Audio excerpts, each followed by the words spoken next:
हर हर महादेव। सावन का महीना आने वाला है। आप सब लोग जो ज्योतिर्लिंग शिव मठ से जुड़े हैं और नियमित रूप से हर बार सावन में अपना रुद्राभिषेक कराते हैं, तथा वो लोग भी जो अभी नहीं कराते हैं, आगे उनका विचार है, वो सब फ़ोन से अथवा हमारी वेबसाइट पर जाकर के तुरंत रजिस्ट्रेशन करा लें, जिससे कि उन्हें निःशुल्क रुद्राभिषेक में शामिल किया जा सके। आप जानते हैं कि सावन के महीने में रुद्राभिषेक की संख्या काफ़ी बढ़ जाती है, इसीलिए फर्स्ट कम फर्स्ट सर्व, पहले आओ पहले पाओ के आधार पर ये कार्य होगा। जिसका रजिस्ट्रेशन पहले आएगा उसको ज़्यादा संभावना है कि रुद्राभिषेक में फ्री में रुद्राभिषेक करने का अवसर प्राप्त हो। आज अध्याय 12, जिसमें देवताओं को उपदेश देना, ये रुद्र संहिता का अध्याय 12 है। इसमें आप सुनेंगे कि कैसे नारद जी को भगवान ब्रह्मा बताते हैं कि विष्णु जी और सब लोगों ने मिलकर जब एक बार भगवान भोलेनाथ से मुलाकात की तो उस समय उन्होंने उन्हें क्या उपदेश दिया। आइए सुनते हैं ज्योतिर्लिंग शिव मठ से शिव महापुराण का पाठ। नारद बोले धन्य पितामह, आप शंभु के शरणागत हैं। शिव पुराण का ज्ञान दीजिए, नारद ये अभ्यागत है। नारद भीख मांग रहा है कि आप शिव पुराण के ज्ञाता हैं, भगवान शिव के शरणागत हैं, इसीलिए आप हमें कथा सुनाइए। ब्रह्मा जी ने कहा बस एक बार समय आया था, मैंने सब ऋषियों मुनियों को देवों को बुलवाया था। नारद, एक बार ऐसा समय आया कि मैंने सभी ऋषि मुनि और देवताओं को अपने पास बुलाया था और उनको साथ लेकर मैं विष्णु जी के पास गया था। उनकी स्तुति करके फिर उनसे बातचीत की थी। लेकर उनको साथ स्वयं विष्णु जी के मैं पास गया, स्तुति करके उनकी फिर हम सबने वार्तालाप किया। विष्णु जी कहते हैं, हे ब्रह्मदेव, आप किस कारण से यहाँ पधारे हैं और अपने साथ में इतने सारे ऋषि मुनि क्यों लाए हैं? विष्णु बोले, ब्रह्मदेव किस कारण यहाँ पधारे हैं, आप समस्या बतलाएं, ऋषि मुनि जन सबको आए हैं। ये सुनकर ब्रह्मा जी कहते हैं, मैंने कहा, हे भगवान विष्णु, कृपा करके मुझे बताइए कि वो कौन से देवता हैं जिनकी पूजा करने से सभी कष्ट दूर हो जाते हैं। ये सुनकर ब्रह्मा जी बोले, कृपा करें ये बतलाएं, कौन देव जिनकी पूजा से कष्ट सभी के कट जाएं। विष्णु भगवान कहते हैं कि शिव शंकर ही आदि देव हैं और सृष्टि में जितने भी जीव हैं सब उन्हीं के द्वारा पालन किया जाता है। विष्णु बोले, शिव शंकर ही आदि देव कहलाते हैं, हम सब क्या सब सृष्टि जीव उनसे ही पाले जाते हैं। शिव शंकर ही सदा सभी के दुखों को हर सकते हैं, ज्ञानी भक्त सभी हरदम शिव भक्ति में रत रहते हैं। चाहे ज्ञानी हो चाहे भक्त, सभी भगवान शिव की उपासना में लगे रहते हैं। उनका ही बस ध्यान करें, उनमें ही मन को लीन करें, उनका ही चिंतन करके शिव भक्ति में तल्लीन रहें। जिसके मन में भगवान शिव बसते हैं वो कभी दुखी नहीं रहता। जो भगवान शिव की पूजा करता है, ध्यान करता है और जप करता है, उसके तो सारे पाप स्वतः ही नष्ट हो जाते हैं। जिसके मन में शिव बसते हैं कभी दुखी ना होता है। जो शिव की पूजा करता है, ध्यान और जप करता है, उसको तो सारे पापों से सहज मुक्ति मिल जाती है। आदि व्याधि संताप कष्ट भय स्वतः क्षीण हो जाती है। यही नहीं, पूर्व जन्म के किए हुए पापों से भी आपको मुक्ति प्राप्त हो जाती है। सुंदर स्त्री और सुंदर मन मिलता है और सुंदर धन भी प्राप्त होता है, स्वस्थ शरीर भी प्राप्त होता है, पुत्र और पौत्र आज्ञाकारी होते हैं और अंत में मोक्ष को प्राप्त होता है। पूर्व जन्म में किए गए पुण्यों शिव भक्ति के कारण मिलता सुंदर भवन जगत में, सुंदर स्त्री सुंदर मन। धन संपत्ति शरीर स्वस्थ हो, पुत्र पौत्र आज्ञाकारी, सुंदर प्रिया प्रतिष्ठा सुख अरु मोक्ष मिलेगा हितकारी। जो स्त्री या पुरुष नित्य शिवलिंग की पूजा करता है, पाप मुक्त होकर जीवन में सदा सफल होता है। हम सब ने भगवान विष्णु के उपदेशों पर ध्यान दिया, कर प्रणाम कामना पूर्ति हित शिवलिंग का निर्माण किया। सर्वप्रथम भगवान विष्णु ने विश्वकर्मा से कहकर शिवलिंग का निर्माण कराया। फिर यथा योग्य शिवलिंग सभी देवताओं को दिलवाया। विष्णु ने विश्वकर्मा से पहले शिवलिंग निर्माण कराया, फिर सारे देवों को उनके यथा योग्य शिवलिंग दिलवाया। पद्म पराग मणि का लिंग था, इंद्रदेव को प्राप्त हुआ। इंद्र नील मणि विष्णु को, ब्रह्मा को स्वर्णिम प्राप्त हुआ। पद्म पराग मणि का लिंग इंद्र को और इंद्रनील मणि विष्णु को और ब्रह्मा को सोने का शिवलिंग प्रदान किया गया विश्वकर्मा द्वारा।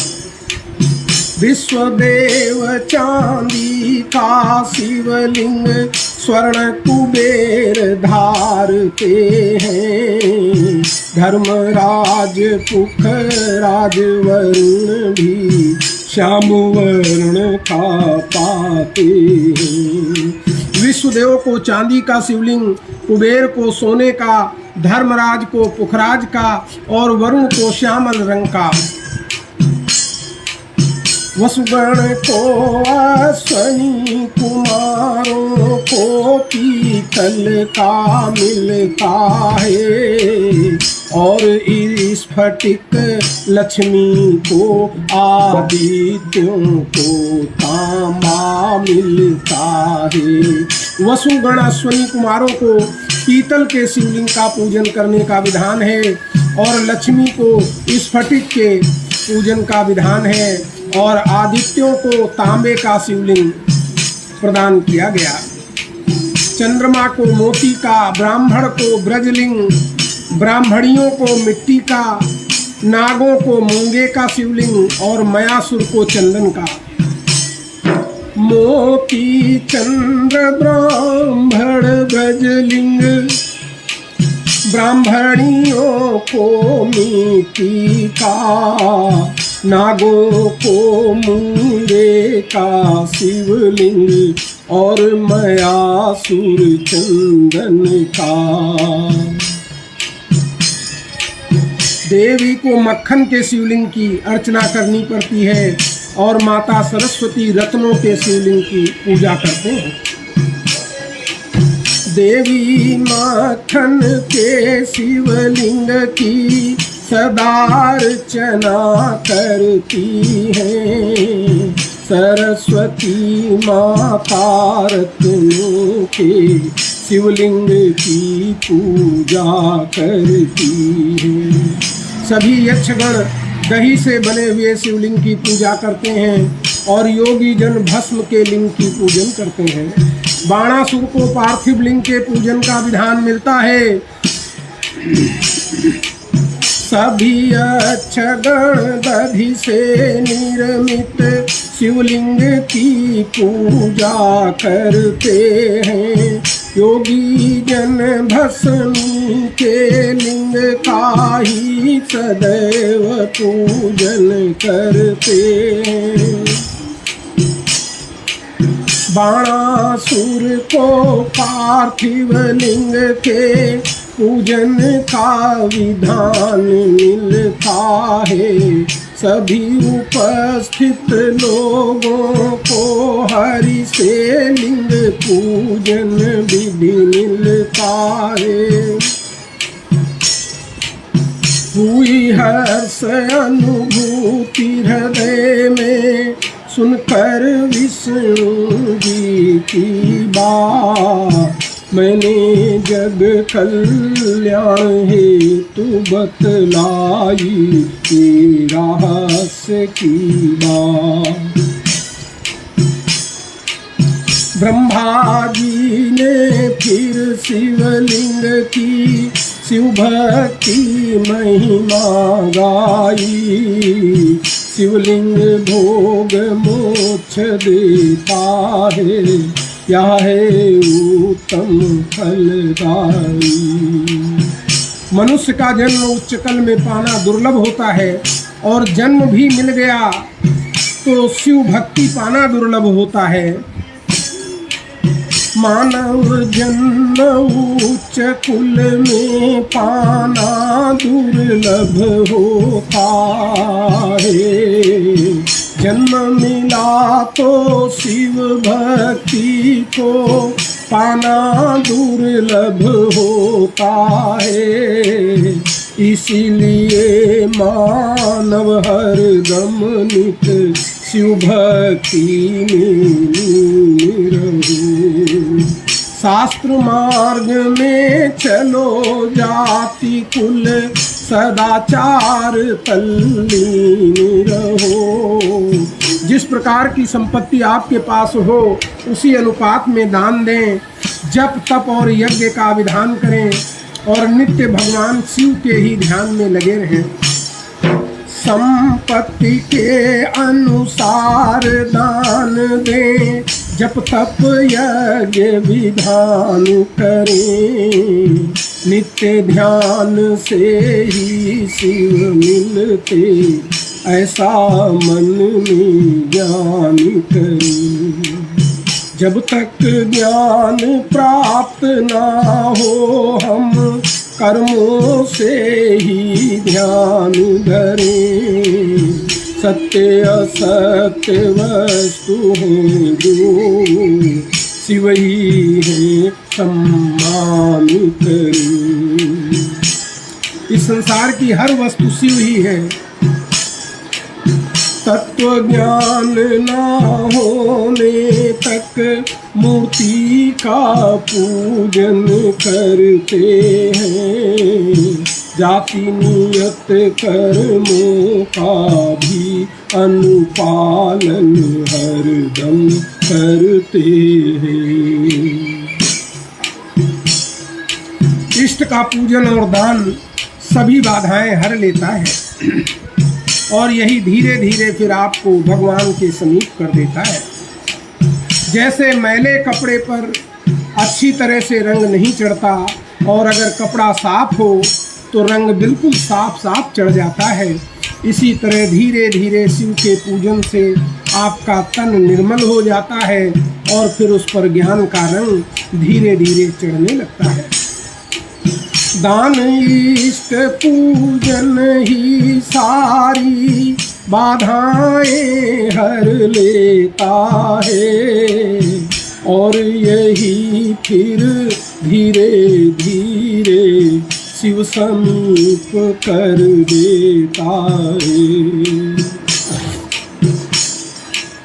जैसे मैले कपड़े पर रंग अच्छी तरह नहीं चढ़ता और साफ कपड़ा हो तो फिर रंग बिल्कुल ही साफ चढ़ता। इसी तरह शिव के पूजन से तन निर्मल हो जाता है। ज्ञान रंग फिर धीरे धीरे उस पर चढ़ता जाता है। भेदभाव के बंधन से वो अतिशय दूर चला जाता है और अगर बंधन छूटे तो दुख समाप्त हो जाता है और इस तरह धीरे धीरे वो शिव पद को पाता है और अंत में मोक्ष धाम को वो निश्चित जाता है। जब तक हम गृहस्थ में हैं तब तक हमें केवल शिव जी का ही पूजन करना है, उनसे बढ़कर और कोई नहीं है, ऐसा मन में धारण करना है। जब तक रहे गृहस्थ सदा शिव का ही पूजन करना है, उनसे बढ़कर कोई नहीं यहाँ ही मन में धरना है। जैसे केवल विटप मूल में ही हम सिंचन करते हैं, शाखाएं सब स्वयं तृप्त हो जाती ऐसा कहते हैं। वैसे ही जैसे पेड़ के मूल में पानी डालने से सभी शाखाओं को पानी पहुंच जाता है, उसी प्रकार भगवान शिव के पूजन मात्र से सभी देवता संतुष्ट हो जाते हैं। शिवलिंग का पूजन वैसे ही सबका फल दे देता है और अंत में प्राणी निश्चित मोक्ष प्राप्त कर लेता है। आपने सुना ज्योतिर्लिंग शिव मठ से शिव महापुराण रुद्र संहिता का अध्याय 12, जिसमें देव विष्णु जी द्वारा देवताओं को उपदेशित किया गया कि किस प्रकार भगवान शिव के पूजन के अतिरिक्त और कोई विकल्प नहीं है। कल आप सुनेंगे अध्याय 13 शिव पूजन की। अभी आपको इसके अध्याय 11 में मैंने विधि बतलाई थी, अब इसमें आपको श्रेष्ठ विधि बतलाई जाएगी। तो कल प्रातःकाल आप लोग निश्चित रूप से फेसबुक पर लाइव जुड़ सकते हैं और भगवान के शिव पूजन की श्रेष्ठ विधि को समझ सकते हैं। इसके अतिरिक्त आप लोग सायंकाल YouTube पर हमारा वीडियो देख सकते हैं। हमारी वेबसाइट ज्योतिर्लिंगशिवमठ.in पर भी जाकर आप भगवान शिव की शिव पुराण कथा सुन सकते हैं।